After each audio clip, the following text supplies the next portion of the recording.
একবীজপত্রীর মূল এবং কাণ্ড দুইটা দেওয়া আছে না?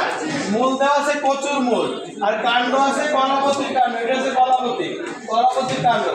তোমার নমুনাটা বাম হাতে নিবা, ব্লেডটা ডান হাতে নিবা। নেওয়ার পরে এইটার নাম আছে পেট্রি ডিশ। এটার নাম কি? পেট্রি ডিশ। পেট্রি ডিশ একটু পানি থাকবে, সেই পানিতে প্রথমে একটু ব্লেডটা ভিজাবা, নমুনাটাও একটু ভিজিয়ে দিবা। তারপরে কি করবা? ব্লেডটা শক্ত করে ধরবা, নমুনাটা শক্ত করে ধরবা। এটা ধরার ক্ষেত্রে নমুনাটা দেখো বৃদ্ধাঙ্গুলি এবং তর্জনী। বৃদ্ধাঙ্গুলিটা একটু নিচে আছে, তর্জনীটা একটু উপরে আছে, খেয়াল করো। এই তর্জনীটার উপরে ব্লেডটা আস্তে রাখবা, এইভাবে ব্লেডটা এইভাবে রাখবা, হাত দিয়ে ব্লেডটা ধরবা। তারপরে তর্জনী, এই ধরাটাই মেইন। কিভাবে নমুনাটা তুমি আটকাই ধরবা তোমাদের দেওয়া হবে, তারপর প্র্যাকটিস করবা। আগে শোনো, তর্জনী এবং বৃদ্ধাঙ্গুলিতে চেপে ধরবা, তর্জনীর উপরে ব্লেডটা রাখবা এবং এটা আস্তে আস্তে এভাবে টানবা। এভাবে যত সেকশন পাতলা হবে তুমি টানতে থাকবা, যে কয়টা আসে আসুক। এটা তো ভিজানো আছে।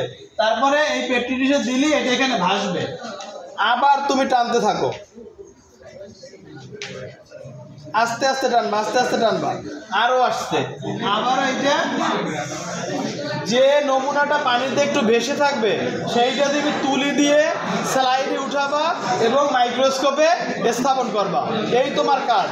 যদি বেশি পাতলা হয় তাহলে কিন্তু সেকশনটা কেটে যাবে, মানে স্পষ্ট আসবে না। তুমি যে খাতায় ছবিটা আঁকছো না, ঠিক অনুরূপ ওইভাবেই দেখাবে। আর যদি কেটে যায় ভিতরে দেখবা যে একটু ছিঁড়ে ছিঁড়ে গেছে, সেই ক্ষেত্রে বেশি পাতলাও না বেশি পুরোও না। হ্যাঁ, তুমি এরকম টানলে দেখবা 10টা যদি আসে 2টা ভালো আসবে।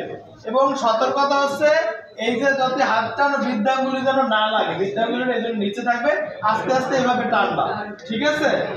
এবং এটা করার পরে এখানে নমুনাটার উপরে 1 ফোঁটা স্যাফরানিন দিতে হয়। স্যাফরানিন কালারটা ওটা ভালো দেখা যায়। আচ্ছা, এই সেকশনটা আমরা করব একটু পরে। এর আগে আমরা জবার কাজটা শেষ করে নেই। মালবেসি গোত্রে